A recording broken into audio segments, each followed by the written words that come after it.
would like to invite our well-distinguished speaker, Mr. Erik and Mr.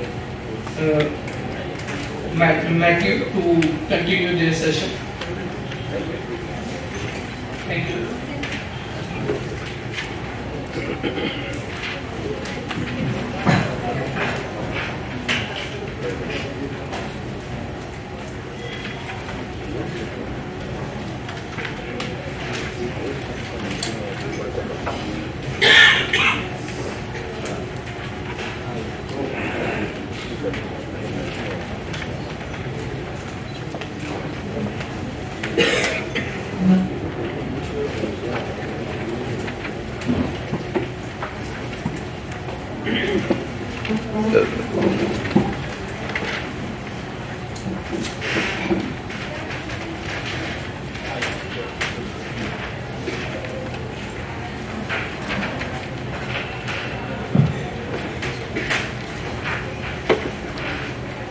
Okay, so we had prepared these slides for the private sector part of the audience, but I think, and I thought there would be a large difference, that there would be a lot of the private sector here, and I think some of you are, but many of you are in the same places.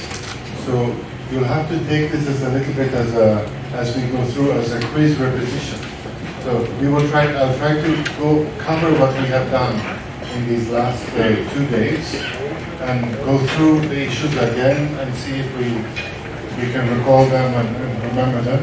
And Mateo will help me on this. So what I'd mainly like to do is to bring out the key issues with respect to what we have said the last 2.5 days. So in a way, that would be nice if you bring back with you from the discussion. So for me, there are 5 main points that we have gone through, and there's a little bit more detail in some points compared to others. But on the question of who, do you remember who is the WTO? I'm not going to talk all afternoon. You will have to also talk as you're done up to now. Who is the WTO?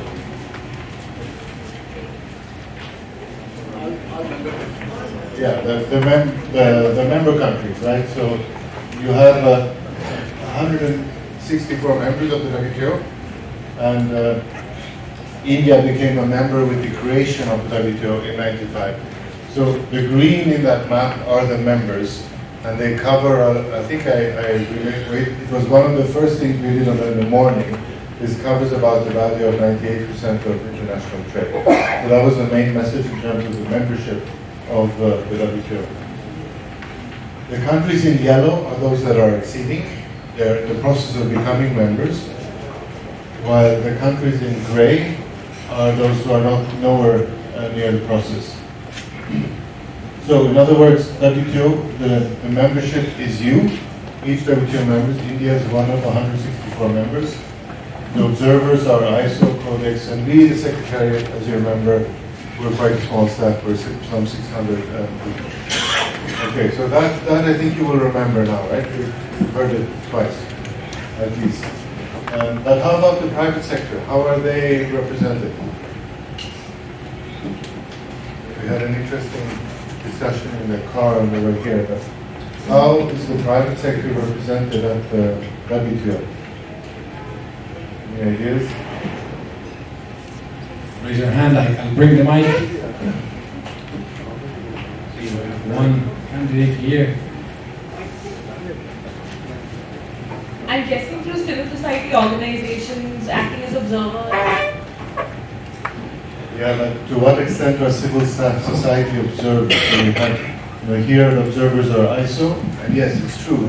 ISO has some NGO, consumers are also represented in ISO, but can the private sector itself be at the WTO? Can it attend WTO meetings? I don't think so, because WTO is an intergovernmental organization. That's right. So the WTO being an intergovernmental organization, the private sector in and of itself cannot sit there. They don't have a seat at the WTO. But it is important that the private sector provides input to their members, as we have discussed here, to their delegations in the various committees so they can bring up the issues at the WTO. So that is the key point we're trying to make. So there was another aspect from the private sector. Mateo, you were saying this in the car, in which ways the private sector are also active in the WTO. You had a good point, now I forget it. Yeah, I was making the point through the STC, the industry, and the government officials. well, in the context of TBT, remember how before lunch Anna was talking about these thematic sessions on a variety of topics. So this time it was climate change, it was plastic regulation, but it really varies. In June we're going to talk about digital products, we're going to talk about cybersecurity, we're going to talk about e-commerce. These sessions are wonderful fora for the private sector to come and raise their issues directly for the TBT crowd, but in a very informal, almost even academic way, because it's not part of the regular TBT meeting. It happens one day before. So, of course, they have to be nominated by the respective governments, but that's one way in which representatives from the private sector directly come to WTO meetings. And another way, which is actually rising in prominence in a spectacular way, is there are a few moments when the WTO opens its doors to the wider public. But one of the main moment is the public forum, which takes place usually around September. It started usually just with 2 days of discussions and conferences and symposia. It's become so popular over the years that now it's actually a full week in which you have, I would say, from 9 until 6 p.m., at least 3 or 4 different discussions going on a wide variety of topics. And there, it's very common to see representatives from civil society, NGOs, companies, academia. So that's one way in which also the private sector can get involved in discussions, because of course, in this public forum, many of the people attending are delegates from WTO members, even people from capital. We in the Secretariat will try to attend as many as possible. So it really helps to bring a message directly. So yeah, maybe those 2 points. No, I think those were the main points I was missing. So that was the who. Yes, please. So, in WTO terminology, the private sector, in term private sector and NGO, non-government organized, are synonym or some difference is there? As per your terminology. No, that's a very good point. When I think of private sector, I'm thinking of the industry, mainly industry associations, exporters, etc. But you're right. I mean, one should also include, I would guess, non-governmental bodies, NGOs. So, yeah, in a way, one should also be posing that question: how does civil society interact with the WTO? Sorry, go ahead. This term is more respected because sometimes private sector like to call them as a NGO and some NGO like. That's a good point. And since the WTO is a member-driven organization, of course, let's say traditionally this has become it's been a sensitive issue potentially, but I think we also see an evolution, and I wanted to bring to you 2 very good examples of how maybe where the trend is going in terms of more access, more transparency, more involvement. So at the WTO we have a number of multilateral bodies like the TBT, and they are created by the treaty itself, and therefore there are certain processes and formalities and the like. But of course, trade has changed enormously since '95, and since rulemaking has not been like such an expeditious endeavor, there are a number of areas where some members want to see more progress, more discussion, more exchange of experiences. So For instance, in the area of sustainability and the fight against plastic pollution, certain WTO members have created what we call a plurilateral initiative. Plurilateral, that basically means that it's only a subset of the membership discussing an issue. And they are open to all WTO members, but only those who are particularly interested join. So it's potentially a building block to maybe creating something multilateral in the future. But leaving that aside, there are two plurilateral initiatives on environmental issues. One on trade and environmental sustainability, and another one on plastics pollution. In both of these initiatives, since the outset, the members participating decided to open their doors, at least in some of the meetings, to civil society at large.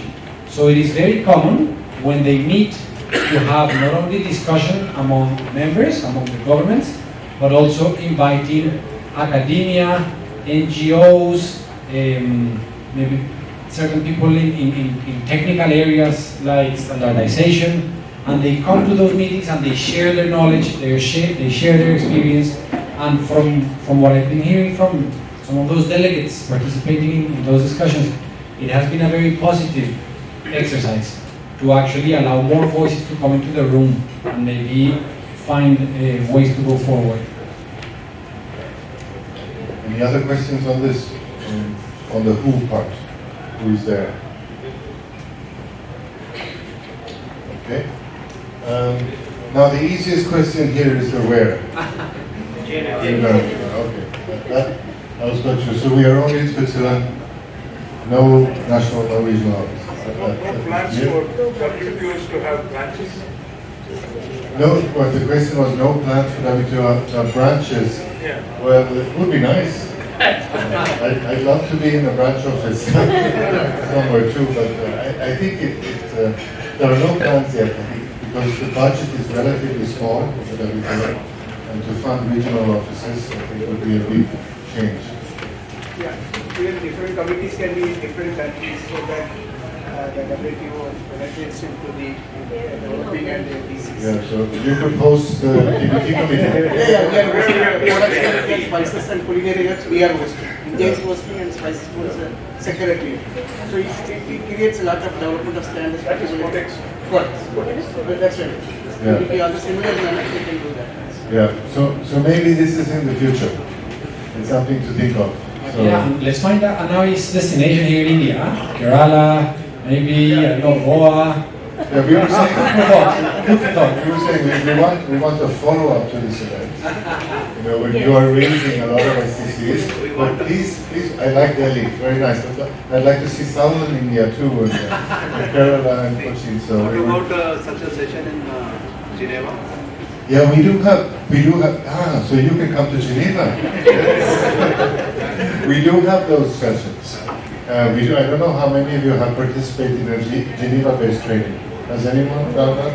Yeah. So you have there are some of them, but you are selected from your countries, and I won't get into how the selection works. That's on your side, but there are Geneva-based advanced courses. We have even held advanced courses that we organize on the TBT agreement that are over 1 week. So there's much more one could say. And in Geneva, it's quite nice because then we can bring in all the members who are active to give their perspective. Now, you heard Warren Merkel from the US, who used to work for the US delegation, now he's in the private sector. He's probably the person in the US who knows conformity assessment best. So, but in Geneva, we could bring in the EU, so they could give a better defense of their policies than I did this morning. and then you get quite a debate in that type of discussion. So it's a very good point. We should do that. But for now, we are only in Geneva.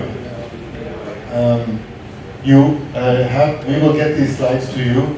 Maybe, I think I also mentioned the WTO's budget. I checked yesterday more precisely. It's, I think in US dollars, 212 billion US dollars, and the Indian contribution to that is 2.34%. So you contribute to the budget in proportion to the value of your trade. Which country highest and lowest? Lowest, not sure, but take a guess on the highest. US. US has the highest proportion because of the value of trade, but don't mistake things here. We're talking about the funding, not the voting rights. Every country has one voice. Even the smallest country has the same voice as the US. But you pay into the budget in proportion to the value of your trade. Okay? So, what else? We have 55%. Are there any defaulters also? Sorry? Are there any defaulters?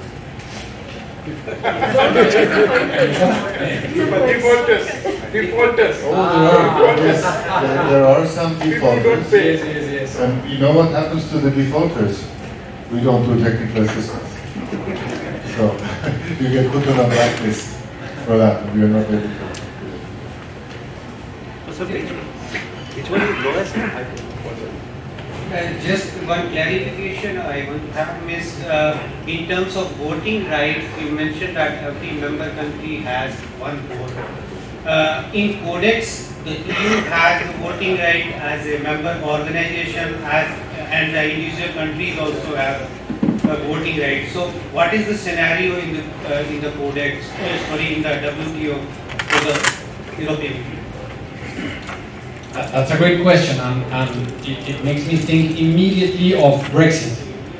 Because so the EU, they were 28, then Brexit happened in 2016 with the negotiations, and now they're 27, and the UK is a member.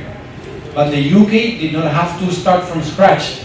They didn't have to start an accession process, which can take decades, literally, because you really start negotiating with everyone, and then they can really be tough negotiations for those acceding. The UK was a member in its own right. So basically, when Brexit happened, they were part of the EU, but their status in the WTO was confined to then changing maybe some of the details in the schedules of concessions, because of course there is, it alters the equation for many trading partners. But in terms of its status as a member, exactly the same. But each EU member has a voting right in its own right. Because it's not like the EU has one vote. No, it's 20%. Every country has. Yeah. But the EU maintains the competence, so it works in a strange way that the EU has one voice at the WTO. So sometimes you see the delegations really unhappy with the voice of the EU. We sometimes see it from the inside, but no, the EU speaks as one voice. And at times they have actually problems between themselves that they will not bring up at the WTO because they're one voice. And we are sometimes getting questions, what do we do when France did this and it's Spain complaining about it. So I have one clarification. So the membership, in fact, should have gone up to 165 because of the Brexit. No, because the UK was already a member. Yeah, so it's a bit tricky, It's almost like a mathematical trick. But it still explains, all our past analysis, we used to put UK in. Yeah. So, it's really strange. Although UK is a place where all this multilateral organization began, London, you can go back, 1946. 1946 and 45, the discussions were largely held in London. So maybe I think, they must have did something with But it's interesting you say that because the first draft of the Tokyo Round TBT code came from one country. It's the UK. And they called it, something. It wasn't the standards code, something else. But it was what is remarkable when you look at that draft, which is more than 50 years old, it's very similar to the existing one. So, the first promoter always has a very, it tends to anchor the text very important. We want to do that. Yeah. So when it comes to coming up as a union, say means like for example European Union as one, and as discussed about the voting rights also, and how do the TBT committee sees when a member comes as a union, whether it makes any impact when they come up as a union, because there are similar particular exercises and codex as well, where like European Union, it will be African Union or sometimes some other unions also. How it gives any, whether it gives any impact during the committees. Maybe a small comment then, because the only thing I can think of saying is that the EU is a very special case within the WTO, and they are the only one that speaks with one voice for such a large grouping of members. Sometimes, in the context of various committees, but here Anwar maybe also knows more, that some countries will speak on the behalf of a larger grouping, because within the WTO there are many different kinds of groupings depending on which agreement you're looking at. So I remember in agriculture you have the Cairns group, those are exporters of agricultural products, and they are a group often coordinating their position. Less important today, but not in the sense, in the same way as the EU, which is a special case. Yeah, there are many groups, depending on the interest, they form groups, and these groups were formed way back. Some groups were formed in Doha in 2001. If I have to tell you about agriculture negotiations, largely these groups are same for all the streams of negotiation. In agriculture, countries that have exporting interests, the large countries like Australia, the ABCs, Australia, Brazil, Canada, and the Paraguay, Uruguay, the smaller countries, New Zealand, they all are countries who form a bloc and argue as one unit in the agriculture committee, COA committee meetings. The advantage with that is they can show their solidarity and unison as one group, and all members need not speak. One member speaks, all other members take the floor and they say, okay, we subscribe to the statement made by the coordinator of that group. There is a claims group, and there are a group of countries which are developing, who are trying to protect their market. Those countries are called G33 countries. There are 47 countries. And there is African continent countries, which is African group, the industry combination, who are part of G33, who are part of Gates group. Then there is countries like ACP, Africa, Caribbean, and Pacific. They come together as one group and one member speaks. But in terms of voting, in terms of rights, everybody has got same mind. But for the sake of efficiency and for the sake of building coalitions and solidarity, they come and speak as one. ACP, then you have a group of countries, LDCs. So there are various groups like that, and that reflects in all the committees. It helps in building coalitions and voicing similar concerns. It also helps in efficiency. For example, if there are three groups coming together, like Africa, ACP, and G33, a chunk of membership indicates its intent. Not everyone has to speak, and that way committees work more efficiently. My one small observation, just to supplement these good points by Erik and Anwar, is just to underscore how unique the situation of the EU, because it really reflects a level of regional integration that is truly unprecedented. Because basically, because of the treaties, the European Commission has the exclusive competence on trade matters. The member countries, they are literally prevented from raising a voice on that. And I simply emphasize that because there are many regional integration processes across the world. I speak, for instance, in terms of my own region in South America. We have Mercosur on the one hand, and we have the Andean community on the other. Those regional integration processes are not as advanced and are not as deep, and therefore the countries have not made that extra step of granting the exclusive competence to the integration effort itself. And therefore, let's say the Andean community, when it comes to the TBT agreement, you have Colombia on the one hand, you have Ecuador on the other hand, Peru on another place, and your question also alluded to whether there is any benefit. And my answer would be, in terms of your weight in a multilateral forum, for sure, if you are a bigger grouping, I think potentially you can have more impact. Okay. So that was the who and the where. How about the what the WTO does? What are the main functions? You have them, I think I have them here. Oh, I wanted to ask you, but they're written. So we have clearly made this, I think we made this point before, that the key functions of the WTO are the negotiations, the implementation of the rules, and if there's a problem, dispute settlement. And this to me can also be seen as a circle. It's a cycle. In fact, they often talk about negotiating rounds. You negotiate new rules. When they are adopted or agreed, you have to implement them, like we do in the TBT and SPS committees. When members don't agree and they can't solve it in STCs, it can go to formal dispute settlement. The problem here is that two of these legs have cracks. So a negotiating leg has a very big crack. It's difficult now.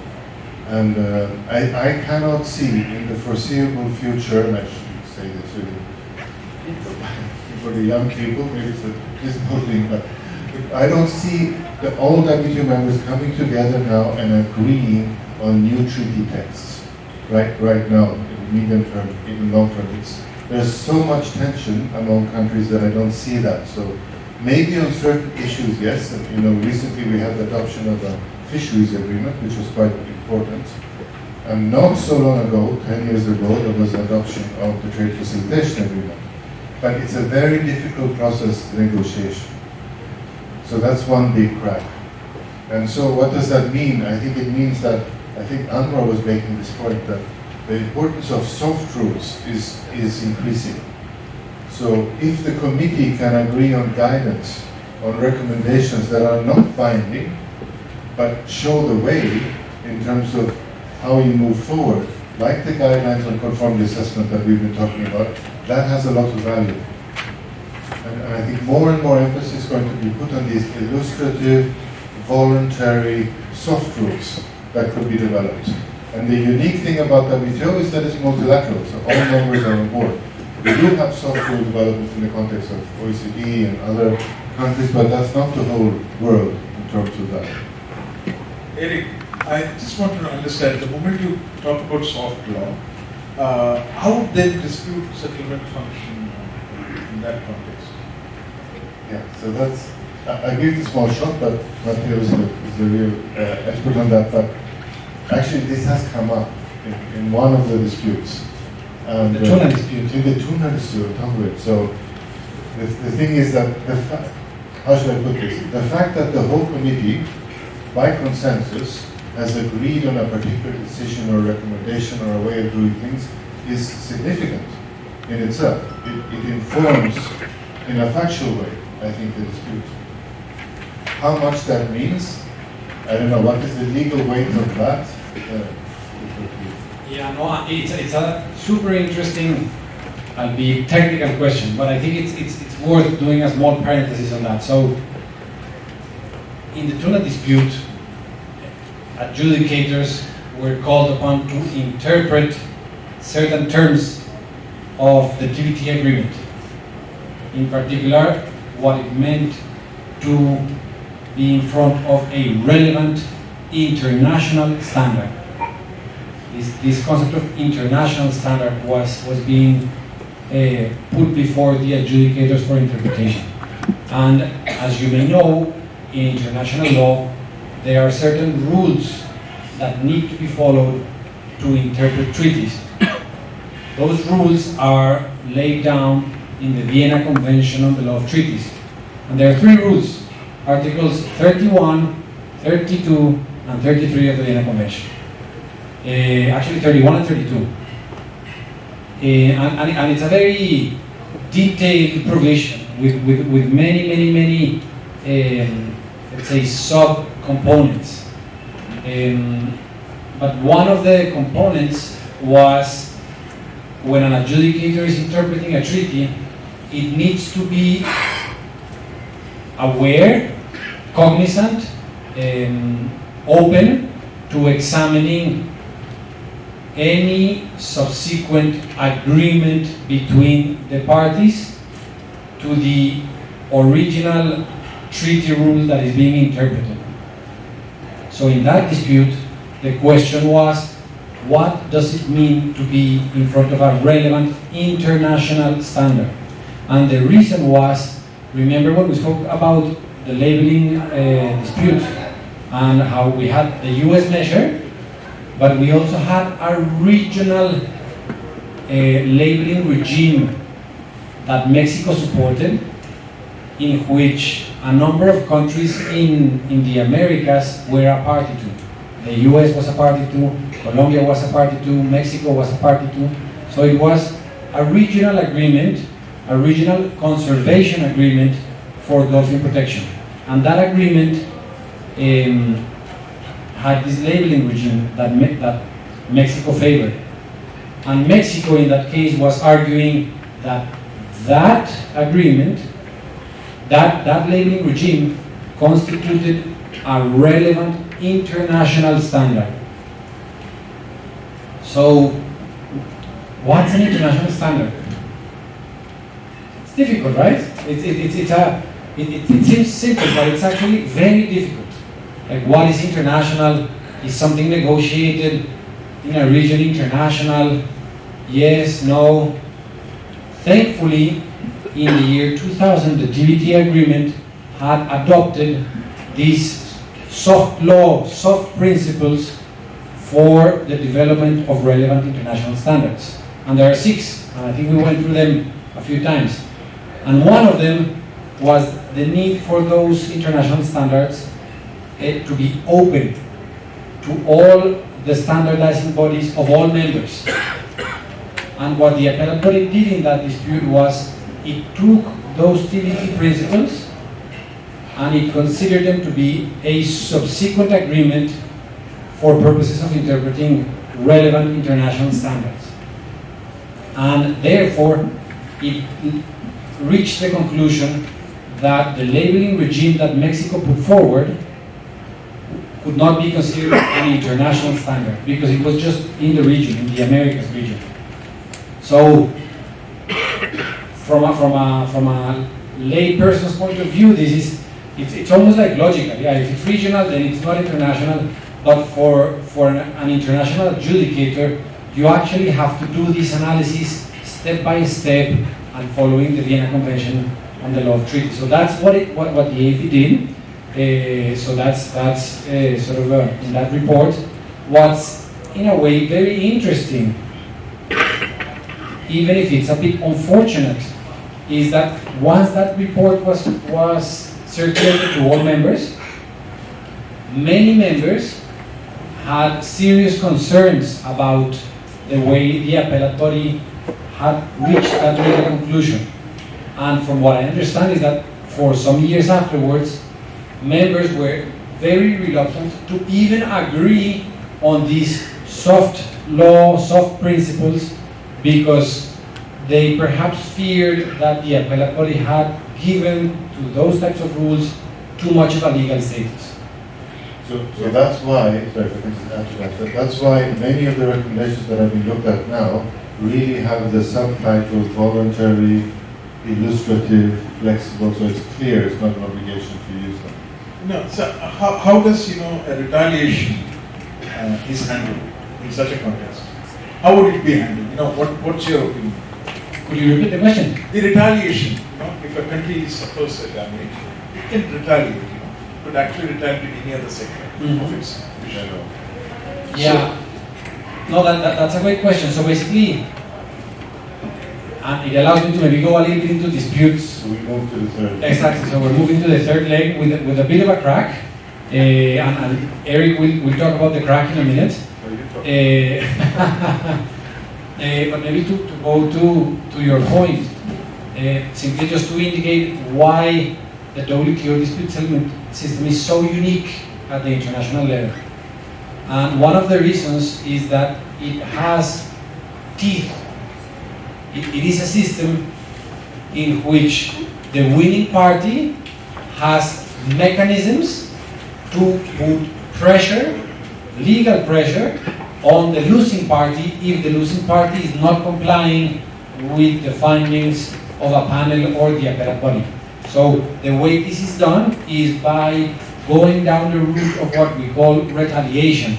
And retaliation is basically the possibility given in the agreements to impose certain trade restrictions, and there is a method, it's not a free-for-all, there is a method, on the party that is not complying with the legal findings, so as to sort of compensate for the situation, and of course maybe with a view to putting pressure on that party to eventually come into compliance with the ruling, because ultimately that's the most important thing. Thank you. Okay, I think there was another question. Is it on the same issue? Yeah, it is on the implementation part. We talked about CAP in the morning as a soft rule. When it comes to the formulation of any guideline, so what will be the mechanism to look after about the implementation of those particular soft rules? I will just quote one example from another means like Codex Alimentarius. When any of the code of practices are implemented, after that there is no mechanism to see whether those are implemented by the member countries or not. I mean, these guidelines are meant to be exactly that. They are guides for members to better implement the existing agreement. So they will often take them home, and they are a form of good regulatory practices or good standards practices. So they are looked to as a way where perhaps the agreement was not so clear. But there is no monitoring role from the WTO's point of view where we would go and check, oh, are you actually using them or not, or what is going on. That would not be the role. In fact, the WTO as a system is not a policing organization. It has a dispute settlement with teeth, but those teeth only bite if a member complains and brings it to dispute settlement. That we at the Secretary do not have that role. And it's the same with the guidance issue. So those are the three functions, and the only other point to make is that there is quite a big crack in the dispute settlement because of the situation where the appellate body now, how would you characterize it? Is it the fund? Yeah, it's we have the treaty that calls for the creation of an appellate body, but now it has 7 empty seats, and therefore appeals that are now being made from findings from panel reports, first instance, they enter into basically a legal limbo, because currently we have no appellate body members to hear those appeals, to have the hearings, and to make the decisions. And the reason why we don't have the 7 members is not because somebody hasn't been proactive enough in launching the processes, but because there is one particular member that has some concerns with the dispute settlement system, and particularly with the appellate body, and therefore they have been for many years now blocking the appointment of new appellate body members. So basically what happened is that we had the 7, and then they were normally appointed for 4 years, that would be extended to 8, up to 8 years. And then this particular member started blocking these processes for reappointment, and then the appellate body went from 7 to 6, from 6 to 5, until it had less than 3. And with less than 3, it could not make any decisions. And Mateo is being very diplomatic. One particular member. we're talking about the United States. It's no secret. They did not like the system, not in particular Trump. That's the less diplomatic. Yes. So basically we have those are the functions of the WTO, and we are only standing on one leg, but we still have the dispute settlement panels that are working. So that's actually quite important, because there is still a recourse. It's a bit like in the GATT days where you didn't have that body, but what the panels do counts. In my view, it's an important part of it too. Absolutely. The one problem, and the reason why this is a real crack, is that we have gone back in time to before the creation of the WTO. Why? Because now, since there is no appellate body, but in the treaty there is the possibility to appeal the findings of a panel report, now basically the losing party in a case has de facto the right to veto, basically, because by appealing, that report cannot become legally binding, and it stays in a legal limbo. And that's why it's such a crack, and really the clock is ticking, because we do need to find a solution for this. Many members have been engaging with the United States on this issue, particularly in the dispute settlement body, which is one of the three main groupings, bodies in the organization.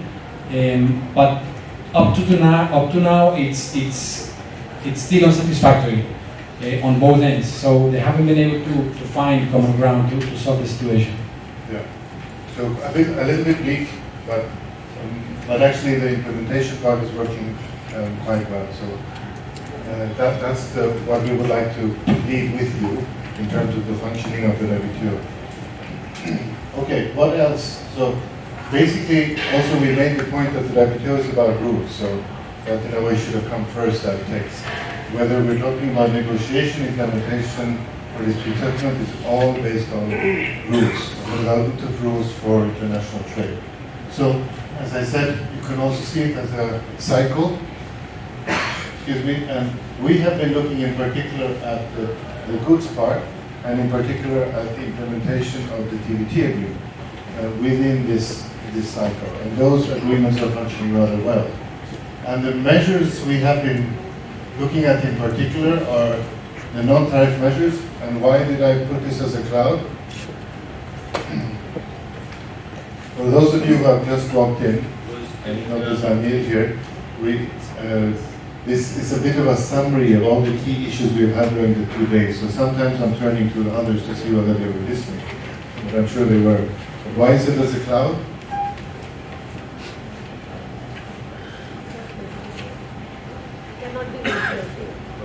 Cannot be reserved. I think the main points we were making is that it is very difficult to quantify technical barriers to trade.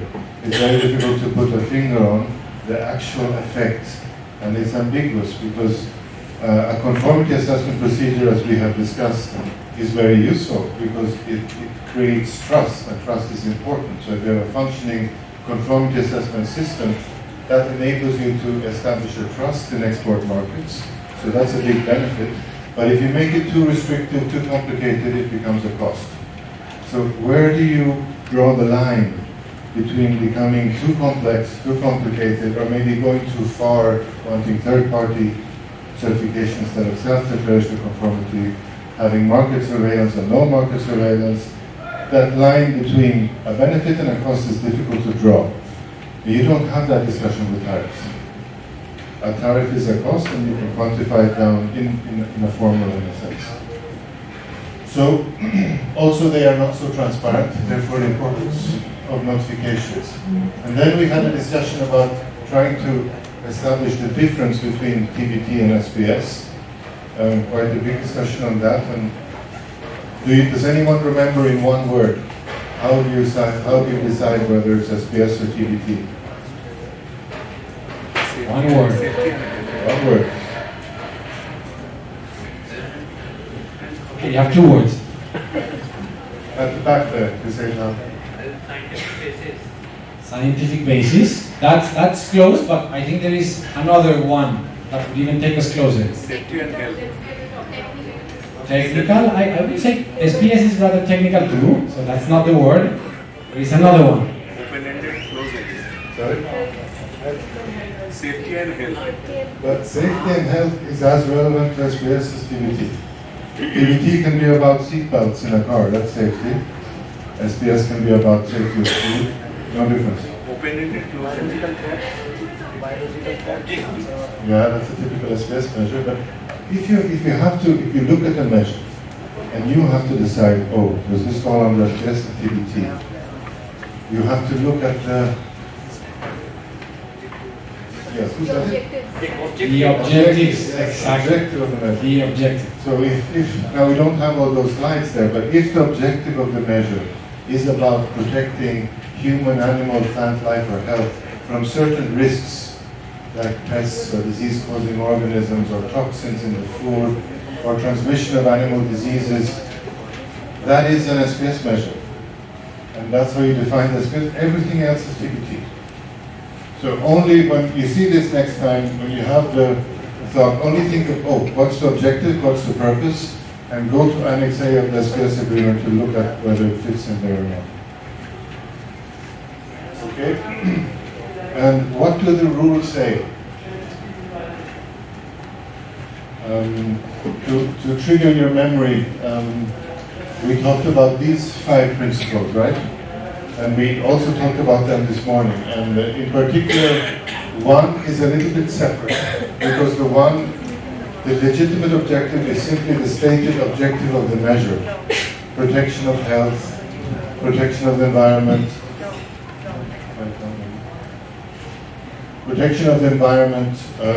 national security, etc. So that's the legitimate objective. And then what they trigger is when you try to pursue that objective, you should do so in a way that is non-discriminatory, not creating unnecessary trade, etc.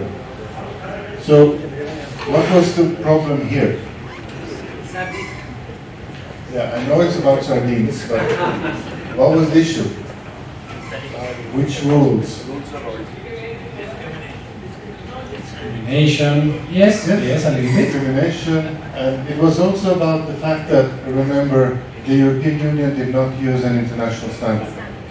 Right, because there was an international standard that defined which sardines could be called sardines, and which helped Peru win the case. Because Peru could say both of these are sardines, so they should both be able to come into the European market. Right? So what was the problem here?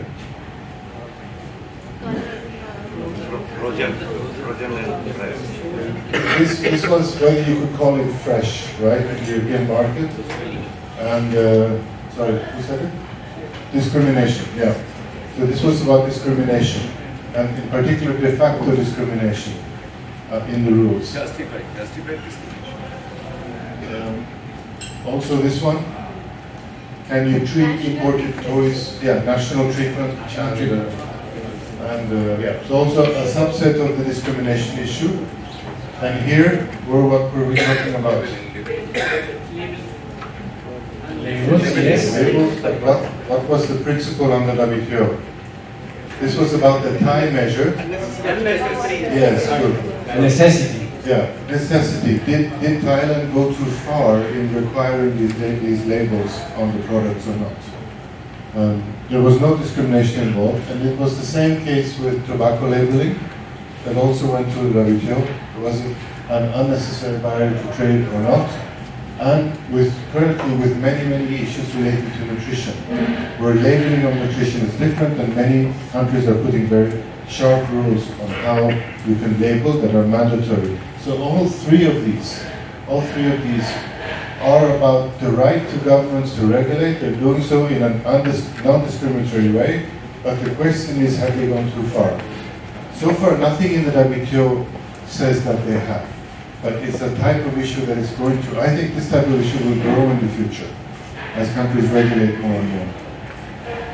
Maybe just to go a little bit deeper, and maybe so that you remember this as well. So when one looks at these types of issues as an adjudicator or even as a policy maker, this question of whether you are striking the right balance, whether the measure is necessary or unnecessary, from the point of view of the agreement, there are certain elements that need to be examined.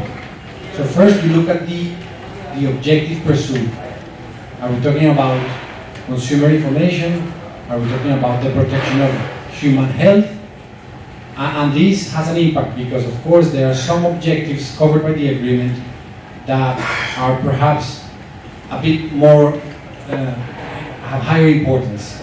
So that's one aspect. The second is, what is the contribution of the measure to the fulfillment of that objective? In other words, how far does this measure will take me as a member in achieving that objective? And the closer that measure takes you to the fulfillment of that objective, the more likely it will be a necessary measure. And then you also examine the trade restrictiveness. How trade restrictive is it? Are we talking about a ban? Are we talking about simply some labeling measures? this is of course something to bear in mind, because if it is too restrictive, then maybe you really have to be in front of a very important policy objective, and your measure needs to be then very effective in fulfilling that objective.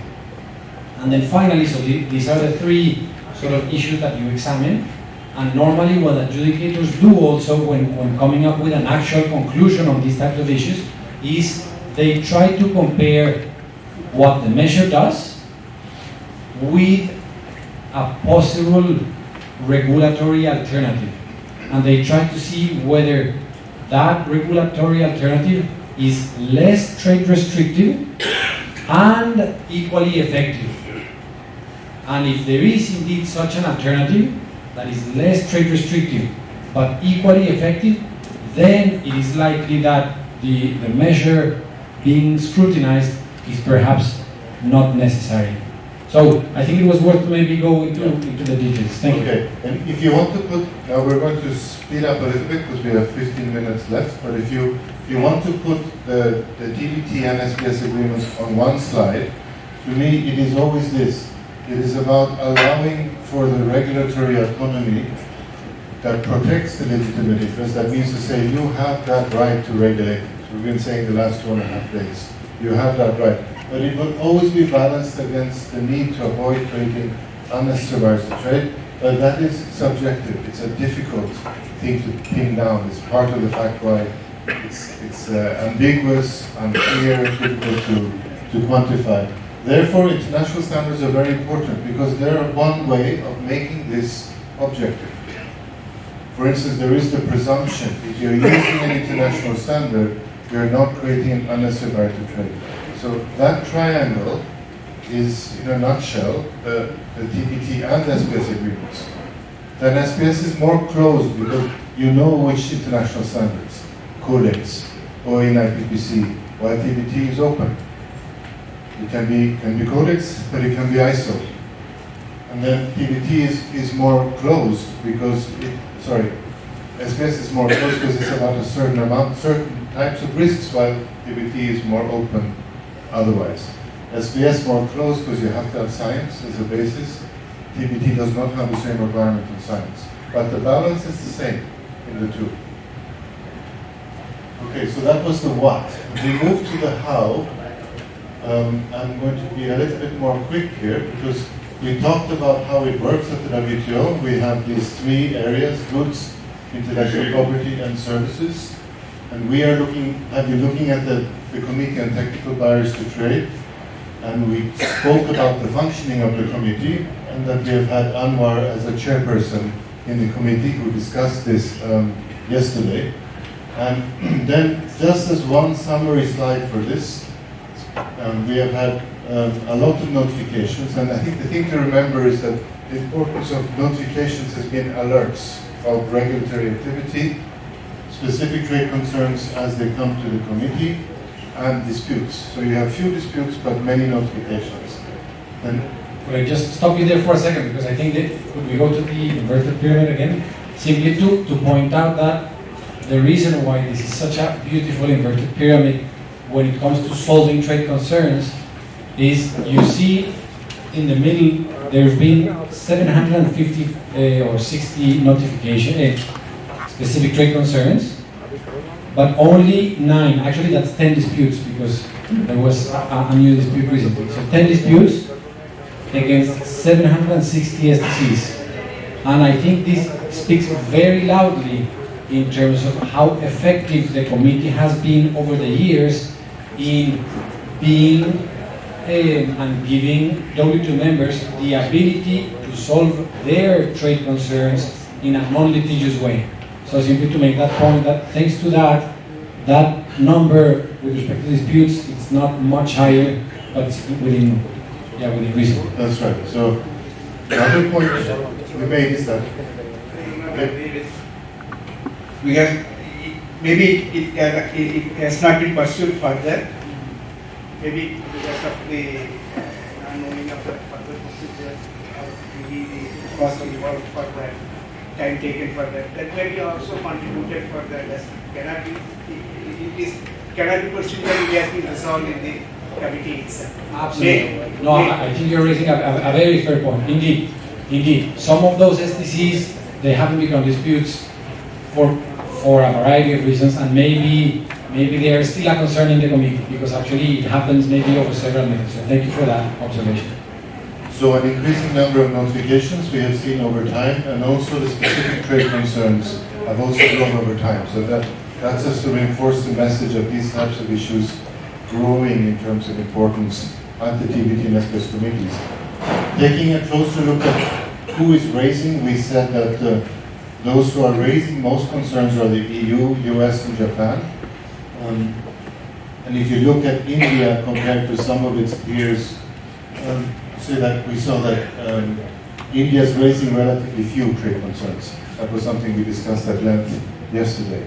I think it is directly proportional to the number of notifications issued by the total number of notifications issued by the respective countries also. So in case others didn't hear, it's a good point that the number of notifications is correlated with the number of SDCs overall, not necessarily with each member, but with a growing number of notifications, there has been a growing number of trade concerns. So India has raised concerns mainly against the EU, against Brazil, and some other countries. If you look at those who are on the defensive, India has a very strong point there. I think strong point is the wrong way to put it, but it's often...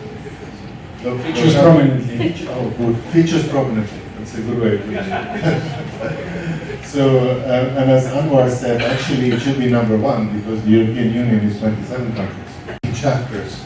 And they have grown over time. And it's another indication of countries looking behind the border. On the soft guidance, one interesting point is that many regional trade agreements take the soft guidance that exists in the recommendations adopted by the committee and make it mandatory in the regional context. So they make it binding. So for instance, many of the US bilateral and regional FTAs, they all make the 6 principles mandatory. So that's another way of kind of growing, making the less soft, but in a regional context. Okay, so the growing significance, I don't know, Mateo, should we say something on this? We spoke about it before. I think we will go quickly past it, because this we talked about before. There basically all these slides are to say that there is more and more, I mean, safety has always been something, your products have to be safe.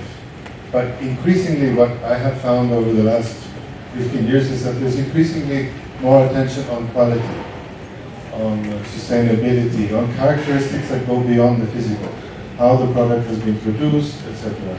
So you will see bigger emphasis on quality issues in trade, and that's why TBT becomes quite relevant.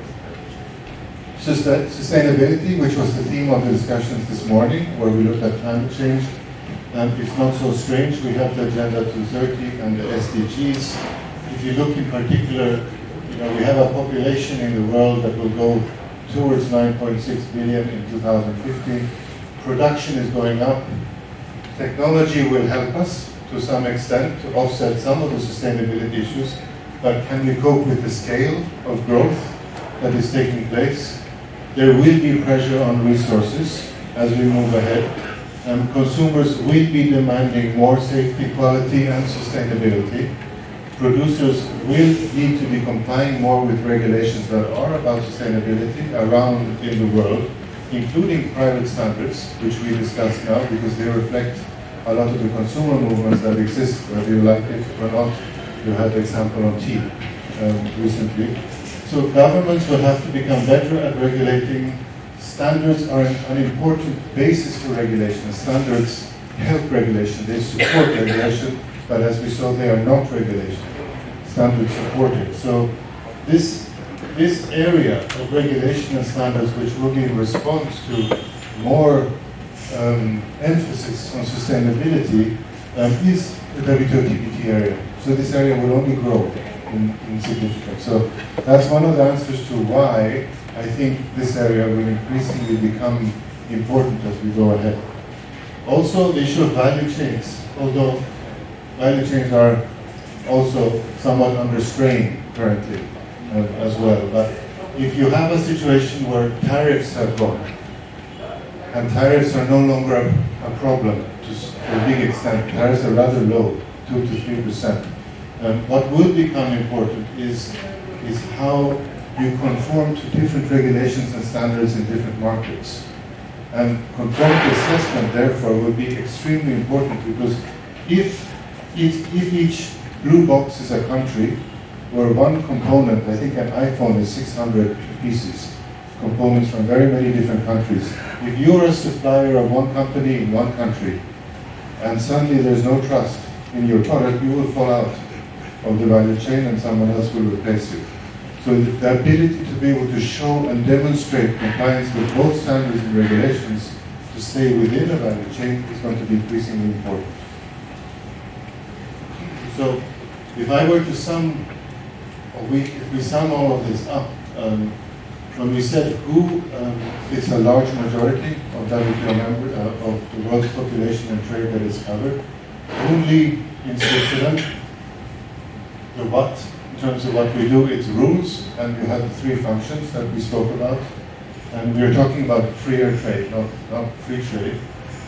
On the how, consensus will always be a cornerstone of what the WTO does.